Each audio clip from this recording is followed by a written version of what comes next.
वो सरपंच जो भगवान बना बैठा था गांव रणपुरा, मध्य प्रदेश का एक छोटा सा गांव।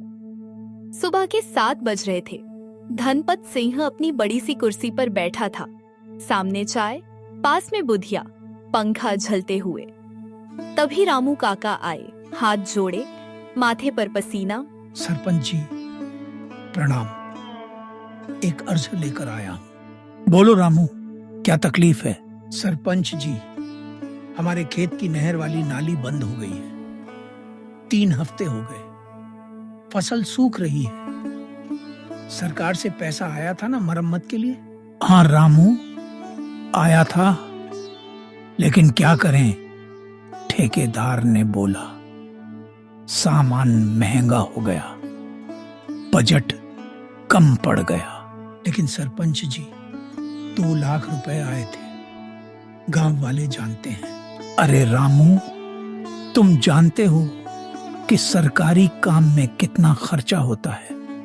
कागज, दफ्तर, साहब लोगों की दावत, ये सब मुफ्त होता है क्या? और तुम यहाँ हिसाब मांगने आए हो। बुधिया बीच में बोलते हुए, हाँ रामू काका, सरपंच जी कितना करते हैं गांव के लिए, थोड़ा तो समझो। माफ करो सरपंच जी, लेकिन फसल मर रही है तो बारिश का इंतजार करो। जाओ। रामू काका वापस लौट गए, टूटे हुए। शाम को धनपत ने बुधिया को बुलाया। बुधिया, रामू के खेत की जमीन कितनी है? सरपंच जी 5 बीघा, बहुत अच्छी जमीन है, नहर के किनारे। हम और रामू पर कर्जा? 10 साल पहले सहकारी बैंक से 50,000 लिए थे, अभी तक पूरे नहीं चुकाए। अच्छा, तो रमेश लाल पटवारी को बोलो कागज तैयार करे। रामू की जमीन का रकबा थोड़ा बदलना है। मतलब सरपंच जी? मतलब तुम्हें नहीं समझना, जाओ। अगले दिन पटवारी रमेश लाल धनपत के घर आया। सरपंच जी, आपने बुलाया? रमेश लाल, रामू की 5 बीघा जमीन, उसके कागजात में थोड़ा बदलाव करना है। सरपंच जी, यह तो क्या, तुम्हारी बेटी की शादी अगले महीने है ना। 10,000 की जरूरत है। क्या करना है? कागज में दिखाओ कि रामू की जमीन पर पुराना सरकारी कर्जा है और नहर की जमीन वो सरकारी है, रामू की नहीं। बस। लेकिन अगर कोई चेक करे? कौन चेक करेगा?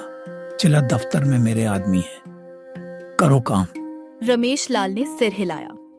उस रात कागजों में रामू काका के खेत की 1 बीघा जमीन सरकारी नहर क्षेत्र बन गई। उसी हफ्ते रणपुरा बस स्टेशन पर एक बस रुकी। उतरा एक नौजवान, कांधे पर बैग, हाथ में एक फाइल, विक्रम। रामू काका का बेटा, 3 साल शहर में रहा था, कानून की पढ़ाई। घर पहुंचा तो काका बरामदे में बैठे थे, आंखें सूजी हुई। काका क्या हुआ, ठीक हो ना? बेटा, तू आ गया, रुक कर। सरपंच ने नहर बंद करवा दी, फसल मर गई, और अब सुन रहा हूं कि हमारी 1 बीघा जमीन सरकारी हो गई। कब से?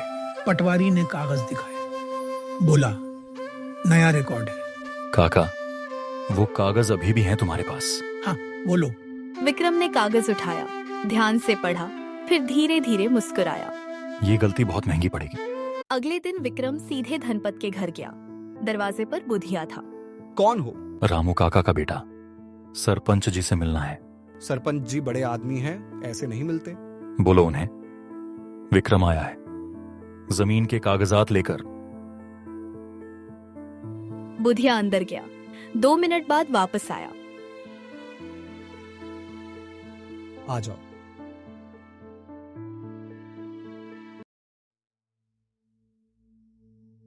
धनपत कुर्सी पर बैठा था। उसने विक्रम को ऊपर से नीचे देखा। तो तू है रामू का लड़का? सुना था पढ़ाई करने गया था, क्या पढ़ा? कानून। वाह, तो वकील बनेगा? अच्छा, बैठ। बैठूंगा नहीं, बात करनी है। बोलो। सरपंच जी, यह कागज देखिए, इसमें लिखा है कि हमारी 1 बीघा जमीन नहर क्षेत्र है। ये कब हुआ? पुराना रिकॉर्ड है, सरकारी जमीन है। सरपंच जी, हमारे पास 1987 का जमाबंदी रिकॉर्ड है। उसमें वो जमीन हमारी है, और इस नए कागज में जो सील है वो 2019 की है। तो 32 साल में यह पुरानी कैसे हो गई? देखो लड़के, तुम अभी अभी पढ़कर आए हो, गांव की राजनीति नहीं समझते। जाओ रामू से बोलो चुपचाप रहे, नहीं तो बाकी जमीन भी जाएगी। सरपंच जी, ये धमकी है और मैंने नोट कर ली। क्या? जल्द मिलेंगे। विक्रम के जाने के बाद धनपत लाल हो गया। बुधिया, ये लड़का बहुत होशियार है, इसे रोकना होगा। कैसे सरपंच जी?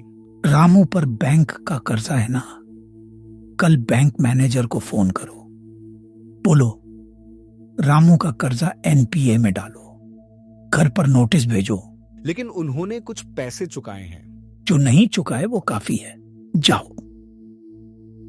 अगले दिन रामू काका के घर बैंक का नोटिस आया। 50,000 प्लस ब्याज बराबर 1,12,000 15 दिन में चुकाए, नहीं तो संपत्ति कुर्की। रामू काका नोटिस पकड़कर बैठ गए। बेटा अब क्या होगा? 1,12,000 ये हम कहां से देंगे? काका, ये नोटिस गलत है। गलत कैसे बेटा? काका, तुमने 2018 में 20,000 जमा किए थे। रसीद है? हाँ, कहीं रखी है। निकालो, और जो भी कागज है सब निकालो। आज रात हम सब देखेंगे। उस रात बाप बेटे लालटेन की रोशनी में बैठे, हर कागज खंगाला।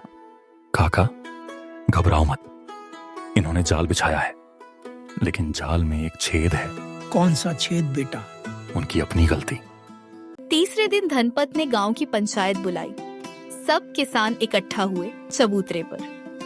धनपत बीच में बैठा था, दोनों तरफ चमचे। भाइयों, आज हम एक जरूरी मामले पर बात करने आए हैं। रामू और उसके लड़के ने सरकारी जमीन पर कब्जा किया हुआ है। यह गांव के लिए ठीक नहीं। सरपंच जी, वो तो उनकी पुरखों की जमीन है। पुरखों की नहीं, कागजात देखो, नहर का क्षेत्र है, सरकार का है। धनपत, मैंने 60 साल देखे हैं। वो जमीन रामू के बाप की थी, तुझे याद नहीं? अरे सुखी भाई, उम्र हो गई, याददाश्त कमजोर हो जाती है। मेरी याददाश्त से ज्यादा कमजोर तेरा ईमान है धनपत। तभी विक्रम आगे आया। सरपंच जी, अगर इजाजत हो तो मैं कुछ कहूं? धनपत ने उसे देखा, एक पल रुका। बोलो। सरपंच जी, आपने कहा कागजात सरकारी हैं। ये कागज 2019 में बना, लेकिन हमारे पास 1987 का रिकॉर्ड है जिसमें वो जमीन हमारी है। और यह देखिए, इस नए कागज पर पटवारी रमेश लाल के दस्तखत हैं, लेकिन तहसीलदार के नहीं। ये कागज अधूरा है, कानूनन मान्य नहीं। भीड़ में खुसुर पुसुर शुरू हो गई। सच में? अरे तो सरपंच ने नकली कागज बनवाया। बकवास, यह लड़का झूठ बोल रहा है। सरपंच जी, झूठ नहीं, ये रहा आरटीआई का जवाब। मैंने पिछले महीने सूचना के अधिकार में पूछा था, इस गांव की कौन कौन सी जमीन नहर क्षेत्र में है। जिला दफ्तर ने जवाब दिया, हमारी जमीन उस सूची में नहीं है। पूरी पंचायत एक पल के लिए चुप हो गई। बैठक के बाद धनपत सीधे घर गया, फोन उठाया। हाँ, मंत्री जी का पीए है, सरपंच धनपत बोल रहा हूं। जी हाँ, काम है, उस लड़के को रोकना है। हाँ, चुनाव में हमने समर्थन किया था। जी, याद दिलाना था। फोन रखा। क्या हुआ सरपंच जी? कल थाने में विक्रम के खिलाफ शिकायत होगी।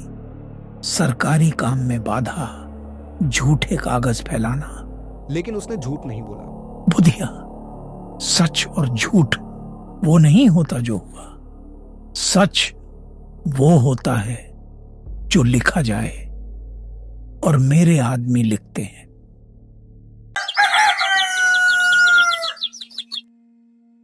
अगले दिन सुबह 2 सिपाही रामू काका के दरवाजे पर। विक्रम है, थानेदार साहब ने बुलाया है। रामू काका घबरा गए। बेटा मत जा। काका, डरने की जरूरत नहीं, मैं जाता हूं। और हां, घबराना मत, मैंने कोई गलत काम नहीं किया। थाने में थानेदार रामचंद्र बैठे थे। सामने धनपत का आदमी बुधिया।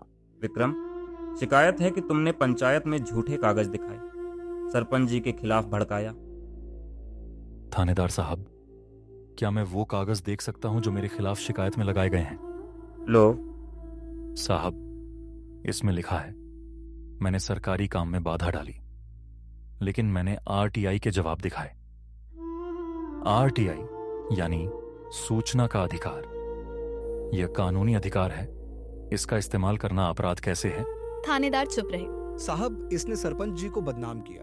साहब, एक और बात, यह देखिए, गांव की नहर मरम्मत के लिए सरकार ने 2 लाख रुपए दिए थे। मैंने आरटीआई में खर्च का ब्यौरा मांगा, जवाब आया सिर्फ 30,000 खर्च हुए, बाकी 1,70,000 का हिसाब नहीं है। थाने में सन्नाटा। यह कागज ये असली है? साहब, आरटीआई का सरकारी जवाब है, नकली नहीं हो सकता। साहब, ये लड़का। बुधिया, बाहर जाओ। बुधिया चुपचाप निकल गया। थानेदार ने विक्रम को देखा। तुम्हारे पास और क्या है? साहब, यह है पिछले 5 साल का पंचायत का हिसाब, मनरेगा में फर्जी मजदूर, पानी टंकी में घटिया सामग्री, स्कूल की मरम्मत का पैसा हड़पा, और यह जो जमीन का मामला है वो तो बस एक हिस्सा है। तुमने यह सब इकट्ठा कब किया? साहब, 1 महीने से, जब काका ने फोन किया था उसी दिन मैंने आरटीआई भेजी थी। विक्रम, यह शिकायत मैं इसे बंद करता हूं और यह फाइल मुझे दो। साहब, ये मेरी कॉपी है, असली जिला कलेक्टर को जा चुकी है कल सुबह। थानेदार ने एक पल विक्रम को देखा। शाबाश। शाम को धनपत को फोन आया। हाँ बोलो। धनपत भाई, जिला कलेक्टर के दफ्तर में तुम्हारे खिलाफ शिकायत आई है। आरटीआई के कागजात हैं, जांच होगी। धनपत का हाथ कांप गया। उस लड़के ने 1 महीने पहले ही, सरपंच जी, क्या हुआ? उस रामू के लड़के ने पहले से जाल बिछाया था। हम सोच रहे थे कि वो अब भी आया है, और वो तो कब का तैयार था। अब रमेश लाल को बुलाओ। रात को रमेश लाल आया। रमेश लाल, सुनो, कल कलेक्टर दफ्तर जाना, बोलना कि कागजों में गलती हुई, टेक्निकल एरर था, रामू की जमीन उनकी है। लेकिन सरपंच जी, तब तो मेरे ऊपर भी। तुम बच जाओगे अगर मैं कहूं गलती अनजाने में हुई, लेकिन अगर जांच हुई तो तुम भी फंसोगे, समझे? रमेश लाल को पसीना आ गया। अगली सुबह गांव के चबूतरे पर खबर फैल गई थी, कलेक्टर का दौरा होने वाला है। बेटा, तूने ये कब सोचा? भाई, जब काका का फोन आया, उन्होंने कहा नहर बंद है, फसल मर रही है, मुझे समझ आ गया यह अकेला काका का मामला नहीं है, पूरे गांव का है। विक्रम बेटा, हम लोगों का भी पैसा गया है। मनरेगा में हमारे नाम से काम दिखाया, हमें 1 रुपया नहीं मिला। और मेरे बेटे की स्कूल की छत 2 साल में गिर गई, सरपंच ने नई छत का पैसा लिया था। पानी की टंकी में इतना पतला पाइप लगाया कि 6 महीने में फूट गया। ठीक है, जो भी बोल सकते हो लिख कर दो मुझे। कलेक्टर साहब आए तो हम सब साथ मिलकर बोलेंगे। 2 दिन बाद लाल कलर की गाड़ी रनपुरा में रुकी। कलेक्टर महोदय, सीधे गंभीर चेहरा, साथ में एक टीम। धनपत दरवाजे पर खड़ा था, हाथ जोड़े। आइए साहब, स्वागत है। पानी लाऊं? चाय?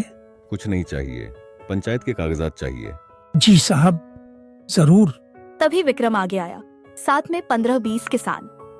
साहब नमस्ते, मैंने आरटीआई भेजी थी। हाँ विक्रम, मुझे पता है, बैठो। अगले 2 घंटे दफ्तर में कागजात खुले, हिसाब मांगा गया। धनपत जी, नहर मरम्मत के 2 लाख खर्च का ब्यौरा। साहब, ठेकेदार ने बिल नहीं दिया अभी तक। ठेकेदार का नाम? जी, वो। साहब, मेरे पास है।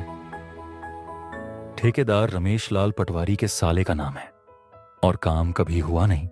धनपत की कुर्सी जैसे हिल गई। पटवारी जी। रमेश लाल का चेहरा सफेद हो गया। साहब, मुझसे गलती हुई। सरपंच जी ने कहा था। रमेश लाल, साहब, मैंने जो किया वो गलत था। सरपंच जी ने मेरी बेटी की शादी का लालच दिया, मैं फंस गया। कलेक्टर ने धनपत को देखा। धनपत की आंखें नीचे थीं। वो धनपत जो पूरे गांव को डराता था, जो कुर्सी पर ठाठ से बैठता था, जिसके सामने सब कांपते थे, वो अब खुद कांप रहा था। धनपत सिंह, पंचायत निधि का गबन, फर्जी दस्तावेज, सरकारी जमीन के कागजों में हेराफेरी, इन सब के लिए FIR दर्ज होगी। आपका सरपंच पद तत्काल प्रभाव से निलंबित।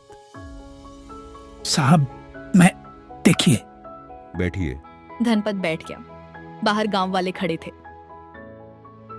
जब खबर निकली, पूरे गांव में एक पल की खामोशी, फिर सुखी बाई की आवाज। भगवान देर से आता है लेकिन आता जरूर है। रामू काका के खेत में नहर का पानी आया, धड़धड़ाता बहता साफ पानी। रामू काका मेड़ पर खड़े थे, आंखें नम। देखी तेरी माटी फिर जी उठी। विक्रम पास आया। काका। ओ बेटा। दोनों एक दूसरे को देखते रहे।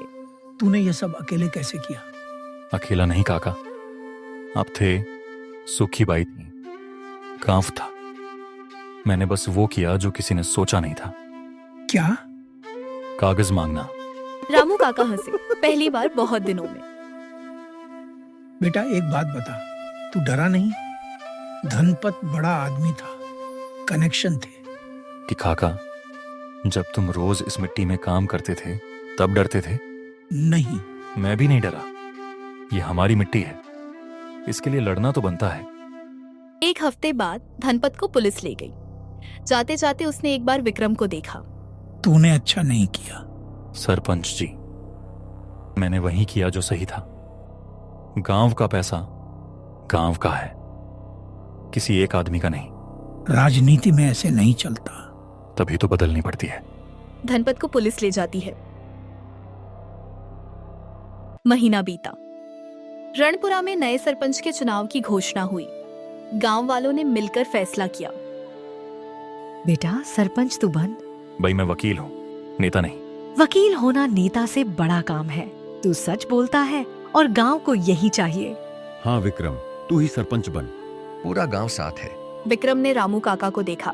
बेटा, फैसला तेरा है, लेकिन याद रहे, सरपंच वो होता है जो गांव के लिए जिए, खुद के लिए नहीं। विक्रम ने एक पल सोचा, फिर बोला, ठीक है। शाम की धूप। गांव के चबूतरे पर विक्रम बैठा था, किसानों के बीच। सुखी बाई, रामू काका और 10-20 गांव वाले। बात हो रही थी पानी की, फसल की, स्कूल की। एक बच्चा दौड़कर आया। विक्रम भैया, सरपंच बन गए आप? हाँ बेटा। तो अब गांव ठीक होगा?